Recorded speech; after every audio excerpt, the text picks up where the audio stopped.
Hello बच्चों, तो आज हम लेकर आए हैं क्लास 10th के इलेक्ट्रोमैग्नेटिज्म चैप्टर का लेक्चर नंबर 8। पिछले वीडियो में हमने सीखा था बच्चों एसी जनरेटर के बारे में, कैसे एसी जनरेटर वर्क करता है, और साथ ही हमने उनके प्रिंसिपल को सीखा था कि वो किस प्रिंसिपल पे काम करता है। और मैंने आपको ये भी बताया था कि एसी करंट और डीसी करंट में क्या फ़र्क होता है। एसी करंट वो करंट होता है जिसमें आफ्टर एवरी हाफ रोटेशन, या मैंने ये बताया था आपको कि आफ्टर एवरी 1/100 सेकेंड करंट की डायरेक्शन चेंज हो जाती है, जबकि डीसी करंट में ऐसा नहीं होता है। डीसी करंट एक ही डायरेक्शन से लगातार फ्लो होता है, उसमें करंट की डायरेक्शन चेंज नहीं होती है। एसी जनरेटर क्यों बोलते हैं उसको, उसका हमने मैकेनिज्म देखा। तो हमने देखा था कि एक बार ब्रश B1 से जाता है, एक बार ब्रश B2 से जाता है। After every half rotation the current changes its direction. आज वाले लेक्चर में जो हम पढ़ेंगे वो है डीसी जनरेटर, जहाँ पर कोई भी डायरेक्शन चेंज नहीं होगी, एक ही डायरेक्शन से करंट फ्लो होगा। तो कॉपी पेन निकाल कर तैयार हो जाइए। मैं गौरव सिंह आप सभी का एक बार फिर से स्वागत करता हूं हमारे और आपके इस प्यारे चैनल फिजिक्स एम्बेसडर पर। तो बच्चों स्टार्ट करते हैं। देखो बच्चों, जो हमने पिछली बार एसी जनरेटर पढ़ा था उसमें और इसमें क्या फ़र्क है। सबसे पहला फ़र्क ये है बच्चों, देखो सारी मैकेनिज्म वैसी है, सारा जो इंस्टॉलमेंट किया है हमने, जो भी इसको इंस्टॉल किया है वो भी वैसा ही किया है। North pole, south pole, 2 horse type magnet, एक रेक्टेंगुलर कॉयल, ठीक है, एक गैल्वेनोमीटर जो कि तारों से जुड़ा हुआ है, और 2 कार्बन ब्रश। अब यहाँ आपको कुछ अंतर दिख रहा होगा। यहाँ देखो पहले जो एसी जनरेटर था वहाँ पर, यहाँ पे क्या था बच्चों, यहाँ पर वहाँ स्लिप रिंग्स थी और यहाँ पर एक स्लिप रिंग थी। ये वाला वायर मैंने यहाँ जोड़ रखा था स्लिप रिंग से, इसको अंदर से ला के यहाँ जोड़ रखा था। बस इतना सा ही चेंज है, और ये इतना सा ही चेंज बनाएगा डीसी जनरेटर्स को, ठीक है। कैसे? तो देखो बच्चों, ये हमने जो लगा रखा है यहाँ पर, इसको बोलते हैं कम्यूटेटर। क्या बोलते हैं बच्चों? कम्यूटेटर। मान लो इधर साइड वाला कम्यूटेटर जो है, इसको हमने बोल दिया नाम S1 या R1, जो आप चाहो बोल सकते हो। S2 ये वही कार्बन के ब्रश हैं जो इससे टच हैं, केवल प्रेस रहते हैं इसके ऊपर, इसको हमने बोला B1, और इसको हमने बोल दिया B2, दूसरा कार्बन का ब्रश। पहले आप समझ लो कि कम्यूटेटर है क्या। ध्यान से समझो कि जो हमने इलेक्ट्रिक मोटर पढ़ी थी, तो इलेक्ट्रिक मोटर मैंने बताया था कि अगर बीच से एक शाफ्ट जाए तो उस शाफ्ट पे ऐसे चिपका हुआ होता है इस तरीके से। ना तो ये ऊपर टच होते हैं, यहाँ पर आधा आधा होता है, ना ऊपर टच होता है और ना ही नीचे टच। आधे जो ये रिंग है, मान लो ये जो है ये मेरा हाथ जो है, ये मान लो शाफ्ट है, इस शाफ्ट को इधर से आधा पकड़ रखा है, आधा, और फिर क्या मैं इसको घुमा दूँ, इधर से पकड़ रखे आधा, और बीच में गैप और नीचे भी गैप। मान लो मैं समझाने की कोशिश करता हूँ आपको कि मान लो ये देखिए, ये मान लो एक शाफ्ट है हमारे पास, ठीक है, ये शाफ्ट है। इस शाफ्ट में मैंने क्या किया बच्चों, एक स्प्लिट रिंग इस तरफ लगा दी और एक इस तरफ लगा दी ऐसे। अब देखो इधर तो ये ऊपर टच है ना ये नीचे टच है, यानी जो शाफ्ट आ रही है ना, आधे पे ये और आधे पे ये, बीच में खाली, नीचे भी ये देखो गैप। तो ये है स्प्लिट रिंग। स्प्लिट रिंग क्यों बोलते हैं? ये पूरी एक रिंग थी, सर्कुलर रिंग थी, उसको बीच से तोड़ लिया और आधी इधर चिपका दी, आधी इधर चिपका दी, ठीक है। तो इसलिए हमने इसको स्प्लिट रिंग का, इसलिए हम इसको किससे लिखते हैं? S1 और S2, स्प्लिट रिंग है, ठीक है। तो बस वही कहानी है, इसको हमने ऐसे चिपका दिया। अब जब ये पूरी कॉइल घूमेगी तो ये भी इसके साथ घूमेगा। भाई जब ये चिपका हुआ है इसके साथ, बेल्टेड होता है इसके साथ, जैसे ये कॉइल, ये जो कॉइल है इससे टच है ये कॉइल, ये पूरी ऐसे घूमेगी तो ये भी घूमेगा। तो इस तरीके से ये घूम जाएगा ऐसे, ठीक है। इधर घुमाएंगे तो ऐसे घूम जाएगा, ठीक है। तो क्या मैकेनिज्म है अब वो हम आपको डिटेल में बताते हैं, ठीक है। समझने वाली बात क्या है, देखो कि अब जब इस पर हम एक फोर्स लगाते हैं, क्या करते हैं बच्चों? एक फोर्स लगाते हैं। मान लो ये एक फोर्स लगाया हमने इधर F, तो जब मैं उसको ऊपर उठा के फोर्स लगाऊंगा, मैं इसको कैसे घुमा रहा हूँ? क्लॉकवाइज। कैसे घुमा रहा हूँ? क्लॉकवाइज। तो मैं इसको ऐसे घुमाऊंगा तो जब ये कहाँ जाएगा? ऊपर। तो जब ये ऊपर जाएगा तो इसका मतलब क्या है कि इससे ऊपर फोर्स लग रहा है, और इसका मतलब इधर की तरफ फोर्स लगेगी, इधर नीचे फोर्स लगेगी, ठीक है। मैंने क्या किया, इस पर ऊपर की तरफ फोर्स लगाया तो ऑटोमेटिक इधर की तरफ फोर्स लगेगा, नीचे की तरफ। अब हम जानते हैं मैग्नेटिक फील्ड एक्शन, ये नॉर्थ से साउथ। तो हमने एक चीज़ पढ़ी थी कि जब भी किसी मैग्नेटिक फील्ड में किसी कंडक्टर को हम मूव कराएं तो उसके अंदर करंट फ्लो होता है। यही होता है मैग्नेटिक इंडक्शन, इलेक्ट्रोमैग्नेटिक इंडक्शन। जो काम एसी में किया था वही काम सारा यहाँ करना है। तो भाई हमने फोर्स लगाया, मैग्नेटिक फील्ड बना, ये मूव हुआ, जैसे ये मूव करेगा तो इसके अंदर करंट फ्लो होगा। करंट फ्लो की डायरेक्शन निकालने के लिए हमारे पास एक यूनिक मेथड है जिसे हम कहते हैं फ्लेमिंग का राइट हैंड रूल। लगा देते हैं भैया फ्लेमिंग का राइट हैंड रूल। तो ये रहा हमारा फील्ड। तो फ्लेमिंग का राइट हैंड रूल क्या करता है कि भैया अगर ये 4 फिंगर किसकी डायरेक्शन में हो, फील्ड की डायरेक्शन में, थंब किसकी डायरेक्शन में हो, फोर्स की डायरेक्शन में, मोशन की डायरेक्शन में, तो सेंटर फिंगर क्या बताती है, इंड्यूस्ड करंट की डायरेक्शन। ठीक है भाई, लगाते हैं। ये रहा फील्ड, ये रहा फोर्स। फील्ड 4 फिंगर और फोर्स ये थंब। तो देखो करंट ऊपर जा रहा है क्या, तो करंट इधर से कैसे जाएगा, ऐसा। फिर से अब इधर आ जाओ, इधर आएंगे तो हम देखेंगे कि यहाँ पर देखो फोर्स नीचे, फील्ड ऐसे, तो करंट किधर, नीचे। तो हमने देखा कि ये करंट ऐसा जाएगा। ठीक है, करंट हमारा गया ए बी सी डी से होता हुआ यहाँ आ गया, और यहाँ से करंट कहाँ चला गया, इस B2 ब्रश से, और ये कहाँ चला गया, इधर इस गैल्वेनोमीटर में, और हमने देखा करंट फ्लो हो चुका है। कोई बात नहीं, बहुत बढ़िया। अब आधा चक्कर हो जाएगा जब, यानी ये चक्कर जो ऐसा था ये जब ऐसा हो जाएगा तो क्या हुई कंडीशन, यहाँ पहुँचेगा A, यहाँ पहुँचेगा B, यहाँ पहुँचेगा C और यहाँ पहुँचेगा D। यानी कुछ ऐसा बन जाएगा, ध्यान से देखें हम, तो ये बन जाएगा इस तरीके से, देखो ऐसे। ठीक है, ये इस तरीके से लगा हुआ है इस पर। ठीक है, यहाँ आ जाएगा हमारा क्या, देखो ए ऐसे घूम गया, ए इधर पहुँच गया, तो A B C और D। अब कंडीशन वही है, जब इसे ऐसे घूमेगा तो फिर से यहाँ ऊपर फोर्स लगेगा और यहाँ नीचे फोर्स लगेगा, नीचे दबे हुआ। फिर से हम फ्लेमिंग का राइट हैंड रूल लगाएंगे नॉर्थ साउथ से, फिर से फोर्स लगाएंगे तो फिर से अब ये ऊपर जाएगा। तो अब देखो क्या होगा, करंट फिर से इधर से ही फ्लो होगा।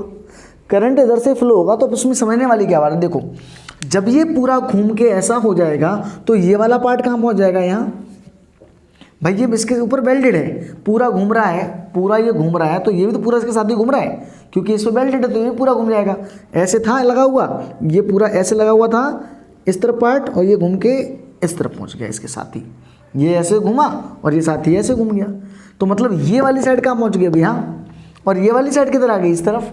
और ये ब्रश इस पे से रखे हुए होते हैं, ऐसे ऐसे होता था इस तरीके से। ब्रश को तो कोई मतलब ही नहीं, क्या चिपका हुआ प्रेस के ऐसे केवल फ्रीली घुमाने के लिए। तो ब्रश यहाँ चिपका हुआ, ये तो अपने साथ घूम गया, ये पहुंच गया यहाँ, और ये आ गया घूम के इधर। ये कहानी होगी हमारे पास, यानी हमारे पास जो S1 था वो किधर पहुंच गया, S2 के पास, और S2 कहाँ गया, S1 की तरफ। ठीक है भाई, फिर से फ्लेमिंग का राइट हैंड लगाया, फिर से करंट फ्लो हुआ। अब जाएगा करंट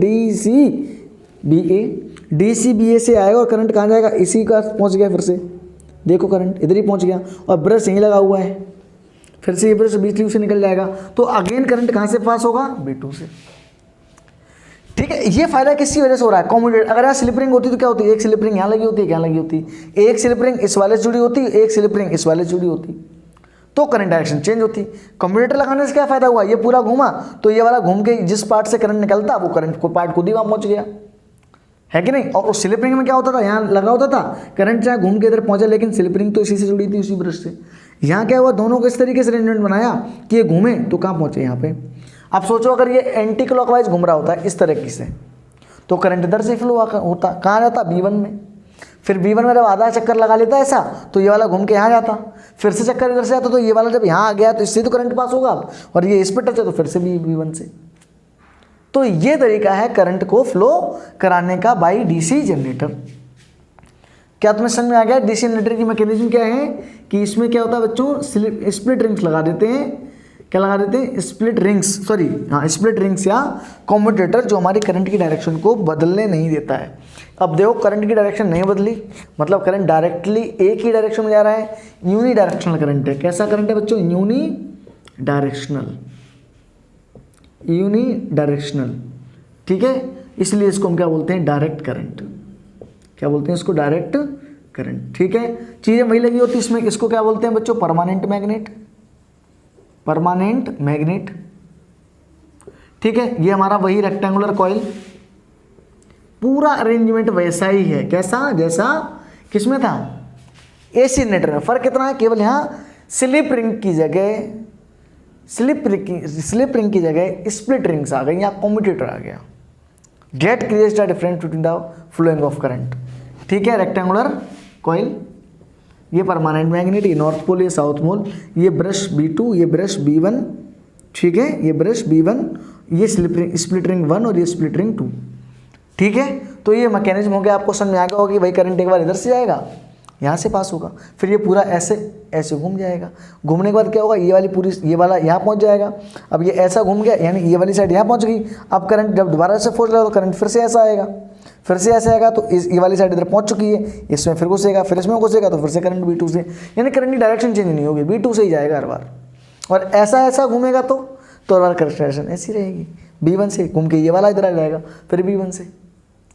तो this is the working of DC generator. क्या बात समझ में आ गई आपको? ठीक है, I hope you understand this mechanism. ठीक है, काम वही है, इसका भी करंट फ्लो कराना है, करंट प्रोड्यूस करना, मतलब क्या करना, mechanical to convert mechanical energy. Generator काम क्या होता है, to convert mechanical energy into electrical energy, वही काम। प्रिंसिपल क्या होता है, वही प्रिंसिपल इलेक्ट्रोमैग्नेटिक इंडक्शन में क्या होता है बच्चों कि जब भी किसी कंडक्टर को हम मैग्नेटिक फील्ड में रखते हैं तो, और उस कंडक्टर को उस मैग्नेटिक फील्ड में मूव कराते हैं, मूव कराने पर उस जो कंडक्टर है उसमें करंट फ्लो होता है। ठीक है, if a conductor is moved in a magnetic field then current flows through the conductor. ये ठीक है, तो ये हो गया हमारा जनरेटर, इसको आप नोट कर लें। ठीक है, इसके जो नोट्स है मैंने क्या कहा आपको, इसकी वर्किंग कंस्ट्रक्शन जो है मैं वीडियो के लास्ट में आपको दे दूंगा, जिसको आप वहाँ से नोट कर सकते हैं। ठीक है, लिखाने में हमारा बहुत ज़्यादा टाइम वेस्ट होगा और कह सकते हैं कि वीडियो की लेंथ लंबी हो जाएगी, तो क्या फ़ायदा नहीं है कोई, तो इसके लिए हम आपको इस बड़े चिपका के दे देंगे, आप आराम से नोट कर लें। ठीक है, थोड़ा आप भी खुश और गब्बर भी खुश। गब्बर कौन है सर? अरे मैं नहीं रे, तुम ही सारे गब्बर हो, है ना। तो देखो एक चीज़ और सीखते हैं आज, electromagnetic induction using two coils. कुछ नया सीखेंगे सर, यूजिंग टू कॉइल्स। अब ये क्या सर है, हम तो एक इलेक्ट्रोमैग्नेटिक इंडक्शन से परेशान हो गया, तो सर अब दो इलेक्ट्रोमैग्नेटिक इंडक्शन कराएंगे कॉइल को लगाकर। क्या है, कुछ नहीं, केवल समझना है आपको, है ना। कुछ चीज़ देखिए, ये कहता है कि अगर हम दो कॉइल्स लें, देखो इस तरीके से, मान लो एक हमने ये एक सॉफ्ट आयरन कोर की रॉड ले ली, ठीक है, ऐसे इस तरीके से, और यहाँ एक वायर बैटरी से कनेक्ट कर दिया, ठीक है, और इसको ऐसे इस वायर के ऊपर लपेट दिया और ऐसे सर्किट को कंप्लीट कर दिया। यहाँ पर एक हमने स्विच लगा दिया इस तरीके से, ठीक है, आपको पता है ये स्विच लगा दिया हमने, ये अभी ओपन है सर्किट, जब ये हटा हुआ तो ओपन सर्किट होता है, जुड़ा होता है तो क्लोज सर्किट होता है, यानी करंट फ्लो होने की कंडीशन होती है। ठीक है, हमने क्या किया, एक और कॉइल्स ली, एक और कॉइल लेने के बाद किया हमने इसको भी ऐसे बनाया, ठीक है, एक वायर लिया, ऐसे चिपकाया, और ये यहाँ से लाके इसको एक हमने गैल्वेनोमीटर से जोड़ दिया। हाँ, अब होने वाला है जादू। कैसे होगा इसके अंदर इलेक्ट्रोमैग्नेट, ध्यान से देखिए आप। इन केस मैंने क्या किया बच्चों, इसको मैंने क्या किया, एक बार ये सर्किट जो हमारा, इस सर्किट को मैं ए मान लेता हूँ और इस वाले सर्किट को मैं बी मान लेता हूँ, ठीक है। अब मैं क्या करूँगा, ये जो हमारा सर्किट था ये स्विच ऑफ था, अभी मैंने क्या किया, इसको करंट स्विच ऐसे ऑन किया, ये ऐसे जुड़ जाएगा, इससे स्विच ऑन होते ही इसके अंदर एक करंट फ्लो होगा। जैसे ही इसके अंदर करंट फ्लो होगा तो मुझे देखने को मिलेगा कि ये जो इसके अंदर सुई लगी हुई है, ये जो ऐसे करके इसके अंदर जो नीडल लगी है, ये अपनी तरफ से डिफ्लेक्ट होके किसी एक तरफ चली जाएगी, या तो इस तरफ चली जाएगी या पूरी इस तरफ चली जाएगी। मैंने मान लिया कि ये इस तरफ चली गई, ठीक है, किधर चलेगी, इस तरफ डिफ्लेक्ट होके इस पॉइंट पे। एक कंडीशन ये बता दी मैंने आपको। अब जैसे ही मैंने इस स्विच को वापस ऑफ किया, ओहो, वैसे इस पूरी की पूरी सुई यहां पर आ जाएगी, मतलब अपनी साइड को चेंज कर गई। ठीक है, बड़ा ताज्जुब वाली बात है। देखो हमने दो चीजें ऑब्जर्व करी यहां पे। पहला, जब मैंने इसके अंदर करंट फ्लो कराया यानी स्विच ऑन किया, तब ये सुई एकदम फट से ऐसे आ गई इस तरफ। अभी हमने इस तरफ दिखाई दी, तो हम इसको इस तरफ ही मानते हैं, इस तरफ आई और करंट फ्लो होना। जब एक बार करंट स्टेडी हो गया, मतलब करंट कंटिन्यूस बहने लग गया, भाई स्विच ऑन कर दिया, करंट फ्लो जब एकदम स्टार्ट हुआ ना करंट, तो उस टाइम क्या हुआ बच्चों, इसमें जब स्टार्ट हुआ करंट तो एकदम से करंट फ्लो होते ही इसके अंदर ये एकदम इस तरफ आ गई सुई। जैसे ही करंट चालू हो गया, चलो ठीक है स्टार्ट हो गया, गाड़ी चल रही है, अब ये यहीं पे रुक गई सुई, यहां से हिली नहीं बिल्कुल, नो डिफ्लेक्शन सीन। ऐसा एक्सपेरिमेंटली किया गया, कोई डिफ्लेक्शन नहीं हुआ। और जैसे मैंने इसको वापस स्विच ऑफ किया ना, करंट फट उस तरफ आ गई सुई। फिर तो कुछ नया फिनोमेना हो रहा है। मैंने फिर से ऑन किया, फिर से सुई इधर आ गई, और फिर मैंने इसको थोड़ी देर ऑन रहने दिया, ये वापस यही बनी रही, कहीं गई नहीं। फिर मैंने स्विच ऑफ किया, ये वापस फिर से खट उधर पहुंच गई। फिर इसके बाद इसमें कोई डिफ्लेक्शन नहीं हुआ, जहां रुकी थी वहीं रुकी रह गई। ऐसा क्यों हो रहा है? तो पहले से तुम्हारे दिमाग में तुरंत क्या आती है कि जैसे मैं इसके अंदर करंट फ्लो कराऊंगा, तो इसके अंदर जब करंट फ्लो होगा तो ये अपने आसपास एक मैग्नेटिक फील्ड बनाएगा। बहुत बढ़िया, मैग्नेटिक फील्ड बनाएगा। तो मैग्नेटिक फील्ड बनाएगा, इसका मतलब ये मैग्नेटिक फील्ड के अंदर जो भी चीज लाएंगे उसमें एक फोर्स लगेगा। ये तो बात ठीक है, फोर्स लग गया। वो भी कब लगता है? जब कंडक्टर में करंट फ्लो हो रहा हो तब लगता है फोर्स। अभी क्या हो रहा है? कुछ नहीं हो रहा है। यहां केस क्या है, ध्यान से देखो। अब हम करने वाले हैं स्टडी, हम बताने वाले हैं कि ऐसा क्यों हुआ, कि क्यों ये सुई यहीं रह गई, या कोई हमने स्विच ऑफ किया तो सुई वापस एक जगह पे रह गई, उसने फिर बाद में डिफ्लेक्शन क्यों हुआ। करंट लगातार फ्लो हो रहा था, तब भी एक जगह आके रुक गई, तब भी कहीं नहीं गई। और करंट जब मैंने बंद करे तो एक बार मुड़ गई, बंद होते ही एट रैंडम जैसे स्विच ऑफ को वैसे मुड़ गई, और उसका फिर कहीं नहीं गई। कुछ तो लोचा है सर। तो लोचा क्या है वो देखो। जब इसमें करंट फ्लो होगा तो एक मैग्नेट फील्ड बनेगा, यानी एक मैग्नेट बनेगी ये। और जब मैग्नेट झटके से इसके जब मैग्नेट बनेगी तो हमें ऐसा लगेगा कि ये जो मैग्नेट फील्ड इसके अंदर गया, इसका फील्ड इसके अंदर गया, और जैसे इसके अंदर फील्ड जाएगा तो ये इसकी मूवमेंट हुई। मूवमेंट होती इसमें 1 सेकंड के लिए करंट फ्लो हुआ। याद करो, मैंने आपको बताया था कि अगर हमारे पास कोई ऐसी कॉइल है और जिसमें ऐसे करके मैंने एक फील्ड लगा रखी है, या मैंने कहा था कि ऐसे कॉइल ले लो और उस कॉइल के आसपास एक मैग्नेट लेके आओ, नॉर्थ साउथ, याद है आपको कुछ थोड़ा थोड़ा। इसको मैं इसके अंदर ले जाऊं, वैसे इसके अंदर डिफ्लेक्शन आता है, बाहर निकालूं फिर डिफ्लेक्शन आता है, और इसकी करंट डायरेक्शन चेंज होती है। बताया था क्या? सेम कंडीशन हो रही है। जैसे मैंने इसको ऑन किया, मैग्नेटिक फील्ड बना, अंदर गया मतलब, और इसमें करंट फ्लो होना स्टार्ट हो गया, डिफ्लेक्शन आ गया इस गैल्वेनोमीटर में एकदम फट से। फिर एक बार डिफ्लेक्शन आ गया, अब करंट लगातार फ्लो हो रहा है, एक बार अंदर चली गई ये मैग्नेटिक फील्ड, अभी अंदर ही है, हिल ही नहीं रही अपनी जगह से। भाई मैग्नेटिक फील्ड एंटर हो गया, अभी लगातार वही एंटर ही है, क्योंकि मैग्नेटिक फील्ड बना तो बन चुका। यानी एक बार जो मैग्नेट अंदर चली आई ये, फिर तो कुछ भी करो ना, फिर तो ये वैसी रहेगी ना सुई, फिर कहीं नहीं जाएगी, क्योंकि इसको मूवमेंट कराएंगे तभी ये अपनी जगह से सुई हिलेगी। तो करंट कब तक प्रोड्यूस होता है? जब तक मूवमेंट होती है, रिलेटिव मोशन होता है। ठीक है भाई, ये कहानी समझ में आ गई। पर जैसे ही मैंने स्विच ऑफ किया, मैग्नेटिक फील्ड बाहर निकला, क्योंकि मैग्नेटिक फील्ड खत्म हो गया। मैग्नेटिक फील्ड खत्म हो गया मतलब मैग्नेटिक फील्ड बाहर निकला। अब मूवमेंट किधर हुई? बाहर। जैसी बाहर हुई, करंट ने अपनी डायरेक्शन चेंज कर ली, उस तरफ चला गया। कुछ आया? सोचो, आराम से सोचो कि जब मूवमेंट कराएंगे उस मैग्नेट की अंदर बाहर, तभी इसकी एक बार अंदर ले जाएंगे तो करंट डायरेक्शन इस तरफ, बाहर निकालेंगे डायरेक्शन इस तरफ। करंट हर बार चेंज हो रहा है, हर बार चेंज हो रहा है। कब? जब मूवमेंट कर रहे हैं ऊपर नीचे। हमने पढ़ा था ना, वो बीच में एक मैग्नेट के ऊपर तार ऊपर ले जाते हैं तो डायरेक्शन इस तरफ से होती थी, फिर तार नीचे लेके गए तो डायरेक्शन रिवर्स हो जाती थी करंट की। वही कहानी है। मैग्नेट अंदर जाती है, ये इधर घूम जाता है करंट। मैग्नेट बाहर निकल के आती है, करंट ये नीडल उधर घूम जाती है। अब मैग्नेट अंदर बाहर तो रियल में नहीं आती ना, क्योंकि यहाँ मैग्नेट है ही नहीं। यहाँ क्या बनता है? मैग्नेटिक फील्ड बनता है, और वो magnetic field as a magnet काम करता है। जैसे मैग्नेट अंदर गई, जैसे करंट उसको ऑन किया, मैग्नेटिक फील्ड अंदर गया, मतलब वो मैग्नेट की तरह अंदर गया। जैसे अंदर गया, इसमें सेंसेशन हुआ और ये मुड़ के इधर आ गई, मूवमेंट हुआ और इधर आ गई 1 सेकंड के लिए। फिर तो लगातार वैसे अंदर ही चली गई अब तो मैग्नेट। फिर जैसे खींची, फिर से इसके अंदर सेंसेशन हुआ कि मूवमेंट हुई, मूवमेंट होते इसने अपनी करंट दिखाया और यहीं रुक गया। क्यों? क्योंकि अब तो करंट बंद ही हो गया, यानी जो मैग्नेट खत्म थी वो तो खत्म हो चुकी। इसको केवल क्या दिखाई देता है? अंदर गया और अंदर बाहर आना, तभी ये अपनी जगह चलता है। तो जब ऑन होता है तो ये एकदम अंदर जाता है, फिर चलता रहता है, करंट ये साला हिलता ही नहीं अपनी जगह से।